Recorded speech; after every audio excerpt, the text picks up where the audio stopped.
Are you cheating in your handstand alignment? Today we're going to make a very important distinction in the way your line looks upside down between optimal alignment, functional alignment, and cheeky alignment. What's up guys, this is Vincent from the Handstand Academy, and today we'll talk about the way your body is shaped upside down and what that means for your progress or lack thereof. Alignment in handstands is one of the core components, obviously. The first thing you have to understand when it comes to alignment is that we have two categories of cues, techniques, or things that matter when it comes to it.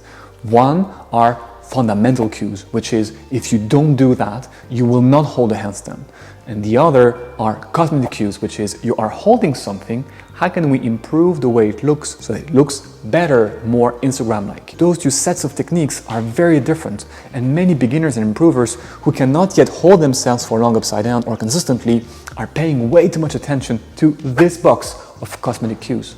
Problem, there's no need in you trying to figure out how to make your handstand pretty if you don't have a handstand in the first place. And the reality of it is, a lot of people talk about this, very few talk about those. So let's talk about what we have in that box. What really matters to get your first 15 seconds upside down is the position of your shoulders, the angle between your arm and your rib cage, which we define as being the angle of shoulder flexion, the position of your pelvis in the air, and the consequential position or placement of your legs. So to summarize, shoulders, shoulder angle, pelvis, and legs. We're not talking in here about whether your ribs are flaring out or tucked in, about your anterior or posterior pelvic tilt, about how straight or crooked your legs are.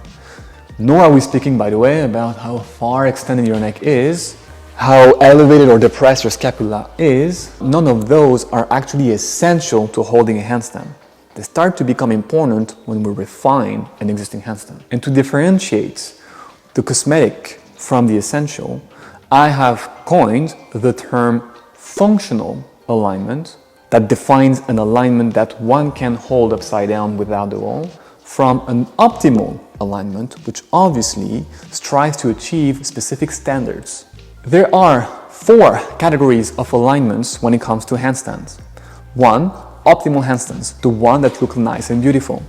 2. Functional handstands, handstands that can be held upside down without being the pinnacle of aesthetics. 3. Dysfunctional handstands, handstands that you can only hold at the wall, but without the wall you could never hold that. They are not viable if there is no wall because you're leaning so heavily against that wall. And 4, what's going to matter to us today, cheeky handstands, which is handstands that are not functional, but that you are using your upper body strength to compensate for. Here are a few examples of functional alignments.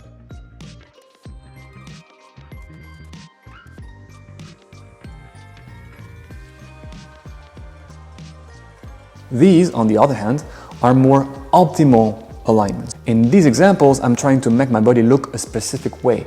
I'm trying, for instance, to flatten the line to be as straight as possible, to streamline the lines of my feet to have a more aesthetically pleasing handstand, or to compress more the knees in my piked positions, like the tuck or the straddle, for the position to be clearer, cleaner, or harder to hold, forcing me in the process to build up more strength. So to summarize, I want you to get 15 seconds first, which in the Handstand Academy, I call the freestanding freedom standard, 15 seconds on demand in the middle of the room, which is what my coaching course is about. And so if you are interested in me helping you achieve just that, check out the link below. And once you have that, you can then pay attention to the optimal cues. You can start asking yourself, how do I make my line look prettier? Now understand this.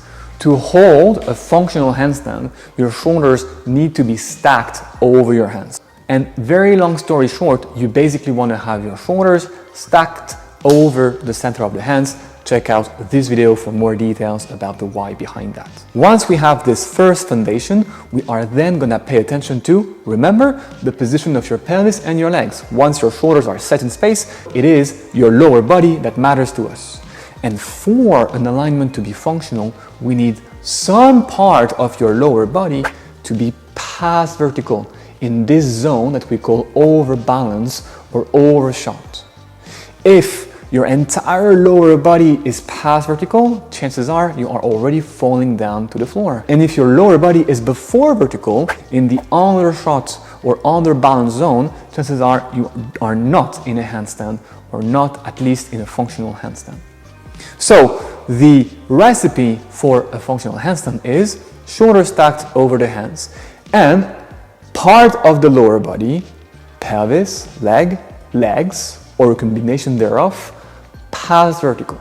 However, we sometimes see people able to hold a handstand in which the lower body is completely undershot. Something here has taken over, something here has moved overshot, and that something is your shoulders. Your shoulders have taken over to compensate for the fact that your lower body was not placed properly. You are planching, like we were saying in the video about planching. Planching allows you to make up for a dysfunctional leg placement. And understand this, if you are not able to distinguish between planching, which as we have seen is okay to do but comes with a price, and functional alignment, your progress will stagnate. You will probably be able, however, to catch a few seconds in the middle of the room, which is fantastic. And that's why in my book, planching is not wrong. Whatever you're doing, even if it goes against the grain, if it allows you to hold the handstand freestanding, it is not wrong. And you have to be able to claim back that agency that shows you that you are able to do it, even if it contradicts what the gurus are saying about handstands. Planching is one of those demonized examples that people say you shouldn't do. However, I see 20% of my students thrive first with their handstands. And our goal is to understand that if you only do that, yes, you will hit a ceiling, you will stagnate. And so I need you to figure out the other options at your disposal, the more functional alignments at your disposal. Now, planching is one out of the two ways we can use to cheat, to be cheeky about our alignment. Bending the elbows. Bending the elbows, just like planching, allows you to tap into your upper body strength to make up for the fact that your alignment is not ideal. And this alignment not being ideal means that your fingers are not working the way they should be, means that you have to fight against gravity using bigger, larger muscle groups, and that's your upper back. By the way, bending the elbows and planching are beautiful ways to recover from a handstand falling on the shot. Here's how I would summarize it.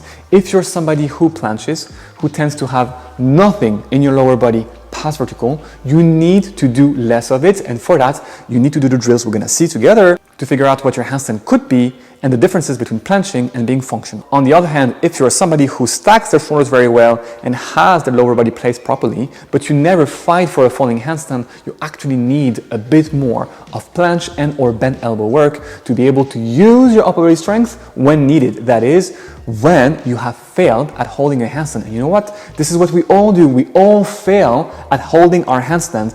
The question is, when do you fail? Do you fail after 1 second, 10 seconds, or 10 minutes? At the end of the day, eventually we have to come back down. And to prevent it from happening too soon, the better you are at recovering from the mistakes, the easier. So we're gonna go chest to the wall and understand that for us to be able to take off the wall, we need to be in either an optimal, a functional, or a cheeky alignment. There's no way you can take off the wall in a dysfunctional alignment, so that rules that part out. The optimal line, we're gonna put it on the side right now because this only matters to us if we have 15 seconds or more. And we're gonna look at two ways to take off the wall, the cheeky way and the functional way. The functional way asks you to use something in your lower body to take off. That's gonna be, for argument's sake, your leg and then your pelvis. So I want you to go chest to the wall and take off the wall using your leg and your leg only. For this, to ensure that your pelvis is not helping, you're gonna lock your pelvis by performing a posterior tilt. Keep it locked, take one leg out, and take off. Then rest a bit. Next set, I want you to do the same, piking, that is, taking off using your pelvis. You're gonna keep both feet on the wall, and if your shoulders are open enough for this, you're gonna shoot your pelvis out, allow your feet to slide down the wall, and take off. Now, in the process, pay attention to your shoulders. Your shoulders are forbidden from leaning forward as well, because if they lean forward, they are doing the cheeky takeoff. For you to perform the cheeky takeoff, you have to go back to the wall, both feet on the wall, hands very close to the wall. And on this one, we're gonna move the shoulders forward until the feet slide down. And if you're strong enough, even take off. You have a second variation of a cheeky takeoff. Remember, that's elbows bent. For this, we require a bit more strength. Elbows bend a bit. We move the shoulders forward, the feet take off. What I want you to realize is that more likely than not, if you are stagnating in terms of handstands, you are creating a soup of those different alignments. When you're trying to move one leg out, you're moving your shoulders as well. When you're trying to move the pelvis out, you're moving your shoulders as well. When you're trying to just move your shoulders, something else comes to help. We don't want that. This is us conflating those two lines together. For you to progress, you're going to be able to get in and out of a planched handstand, in and out of a functional handstand, and feel the differences between both of them. Therefore, back to the wall, I need you to be able to execute that with perfect quality. I need you to be able to take off using your upper body only. That's your cheeky takeoff. Come back, take off using your pelvis. That's your pike takeoff, functional handstands. And come back to the wall. And then once more, take off using one foot and only one foot, not your pelvis, not your shoulders, just one leg. And this is another functional handstand.